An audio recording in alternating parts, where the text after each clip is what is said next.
What's going on, guys? It's your average consumer, and it's Apple Day. So you know there were a ton of announcements, lots of new products, lots of cool things. So let's talk about it. So the first thing Apple opened up with was the Apple Watch. But we're gonna start with the iPhone. We all wanna know what's new about it, so let's talk about it. So we have 4 new models. There's the iPhone 14, 14 Plus, and then the iPhone 14 Pro and 14 Pro Max. Now, what are the differences, right? So we've got the standard iPhone 14 and the bigger brother now, the iPhone 14 Plus. Looks like there's not gonna be a mini this time around, so there's no iPhone 14 mini. They replaced that with a bigger version. But with that comes a bigger display, 6.7 inches versus the 6.1 that the standard has, and bigger battery, can't be too mad at that. But these are basically the base models of the iPhone 14. And if I'm gonna be honest with you guys, it's like they made the iPhone 13 Pro the new iPhone 14, minus a couple of Pro features, but the same power that we had last year with the best models are what we're getting with the base models here. So we've got an A15 Bionic processor powering these guys, but in terms of other changes, we've got new camera sensors in the back. We don't have like the triple camera system or anything. It's the 2 lenses. So we've got an ultra wide as well as the wide angle lens. Now, when it comes to the cameras, beyond the new hardware, we're also getting some new stuff when it comes to the actual software side of things. Apple's calling it Photonic Engine, where basically it's going to lead to better, clearer photos. Now, also with the iPhone 14's new front-facing camera, we're going to get autofocus. So now you can actually select the thing that you want to focus.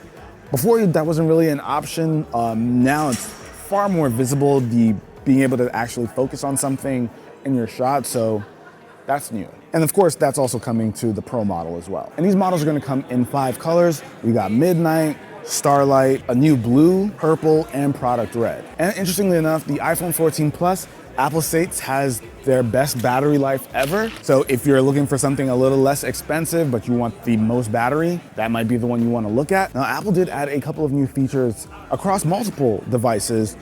We've got that crash detection. So now if you happen to get into a car crash, your phone is going to be able to use its accelerometers, the gyroscope, all that kind of stuff. It's going to be taken into consideration. They use like machine learning to know that you are in a crash, and your phone will automatically reach out to emergency services as well as emergency contact. Now, for all you adventurous folks out there who do hiking and all kinds of rigorous activities outdoors, if you've ever run out of service and gotten lost, there's actually an emergency SOS feature that's coming later on in, I think, November, where you'll be able to connect with a satellite and reach out to emergency services. It has this new UI where you'll actually be able to point to a satellite so you can get connected. Again, it's one of those things that Apple's thinking about when you don't have that service, but you're trapped or something. It's definitely gonna be pretty useful. I probably won't use it. I ain't going outside. Those are the base models, but we gotta talk about the Pro, right? So I was hyped. I saw the Pro, I was very excited. We saw a lot of rumors with like multiple camera punch outs. Wasn't crazy about that. I like what we're seeing now. I think what they're calling it around the internet is like the pill. But what's nice though, is that it doesn't just sit there and take up this portion of your screen. Apple actually found a way to make it interactive. But what Apple has done here is added some software features to kind of enhance the experience and not just make it an eyesore. So now you can interact with it depending on what you're doing. You might be playing music or maybe even using a timer on your phone, and you're gonna actually see that pill expand with what you're doing, and you can get some relevant information even if you're in another app. No matter what you're doing, you're still gonna be able to keep an eye on some activities that you've been doing previously. You can actually press down on that section and get an expanded version of it so you can interact with the content that's going to be there. The only problem here is that a lot of people might start pressing their cameras a lot more. You might get those fingerprint smudges over your camera, so when you're going to take a selfie, you might need to wipe off your screen first, so we'll have to see how bad that is. Oh, the touch bar, how you can interact with it. I see you, Jay. Yeah, so we got like a little touch bar on the iPhone. I also think it's kind of cool how the Face ID icon shows up with the punch out. I feel like this is gonna make a really smooth experience when operating the phone. I'm excited for it. Like, even connecting the AirPods has like its own little symbol. It's gonna be dope. So that's part of the iPhone 14 Pro's new design, but they've also got some new colors, or one new color. So there's Deep Black, which is a new name. We've also got Silver, Gold, and Deep Purple. Apple, come on, why'd you get rid of the blue, man? Now, of course, we're gonna see some of the improvements that we would expect. This thing is going to be packing the A16 Bionic processor. I'm not going to sit here and bore you with the specs. This thing is probably going to be one of the most impressive chips that we'll see for the whole year. Now, we'll also be seeing improvements with the cameras. So we've got some new camera sensors as well as a new 48 megapixel wide angle camera, which is surprising. Apple doesn't usually do the huge megapixel thing, but they're doing it here. And Apple also introduced their quad pixel sensor, which is 65% larger than last year. And you know what that means, you guys. We are going to see better low light performance. I'm personally extremely excited for that. You know, we're gonna test it out in the real world with the real day in the life. So if you're not subscribed, definitely subscribe now so you can see what it's like to actually own the phone and use it in the real world. They also introduced this new video mode, and this is also on the iPhone 14, the base models, where now there's like an action mode. So if you're, I don't know, capturing content of someone doing action stuff, maybe skateboarding, jogging, whatever it may be, so it should be a lot smoother.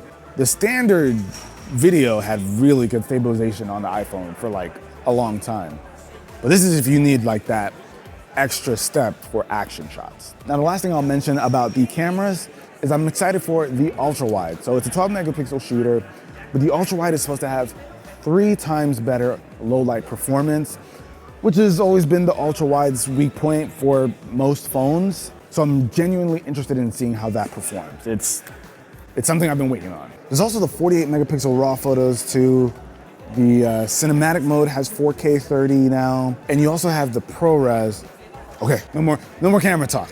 We're done. Now, something I didn't mention yet is that the iPhone 14 Pro is going to now have an always-on display.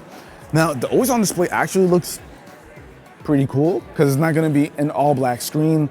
It's actually gonna have a little bit of color to it. We should be able to see some information when you're not actively using the phone. So notifications coming in, different alerts that you might get.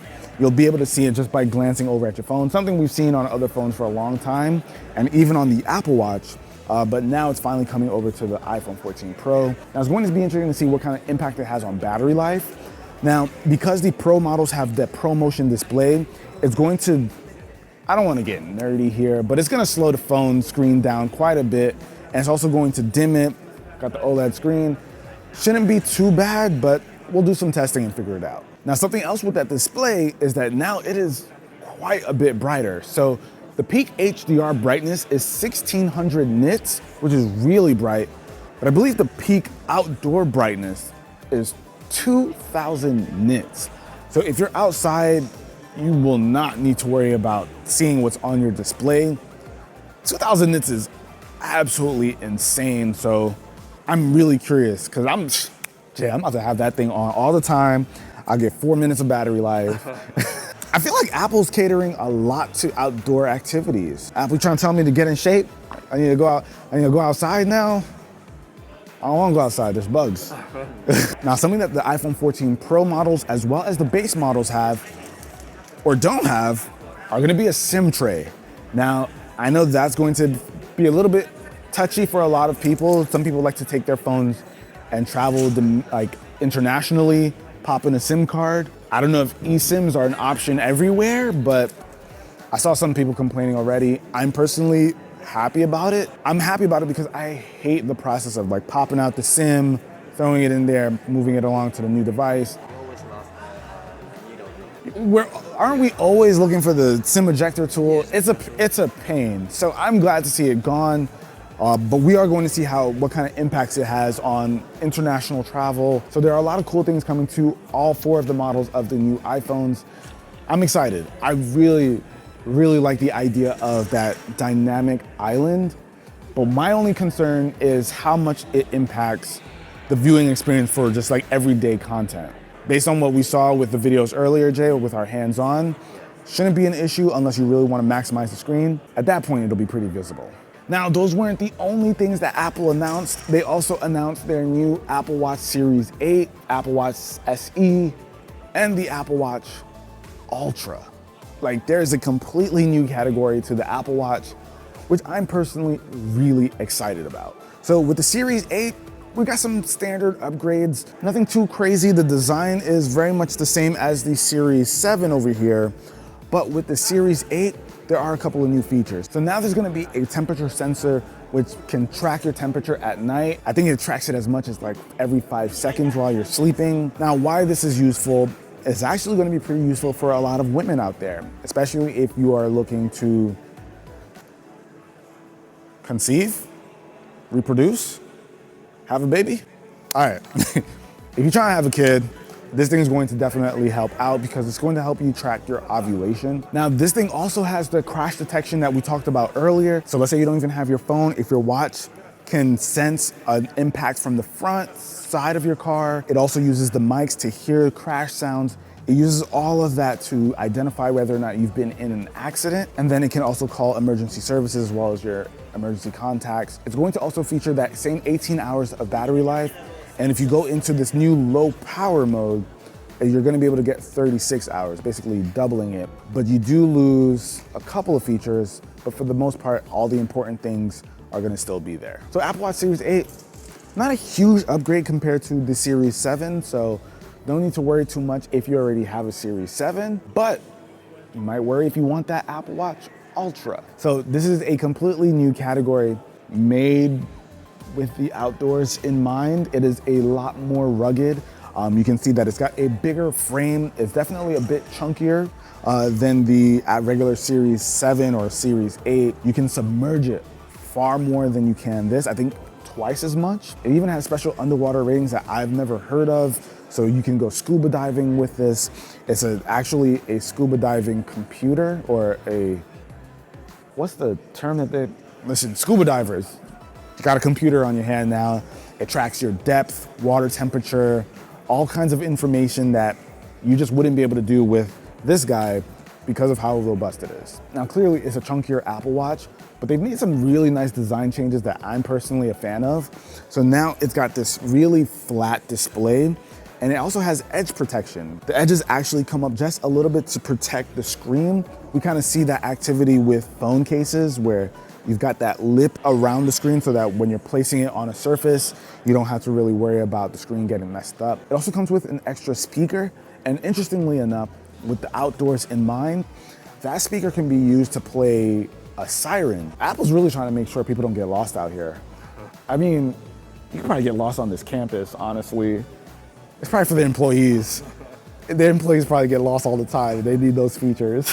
They also added this new action button on the left side, which you can actually customize. So you can customize it to do different things. When you go into the settings, you can see a list of the different things that you can access. One of the settings was torch, where you actually be able to turn on the flashlight, probably what I'll be setting mine to. One thing though, I wish there were other colors. Right now it looks like we're only seeing this orange color. I was told that this was like an international thing. I don't know if that's gonna be something you wear all the time. Like, Jay, you wearing that to a formal dinner, man? I don't need that. Jay's like, I don't go to formal dinners.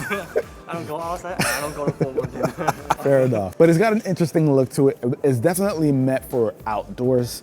Lots of cool stuff that you can do with it there. Now, what's crazy is the battery life. You know how I was saying low power mode on the Series 8 gives you that 36 hours?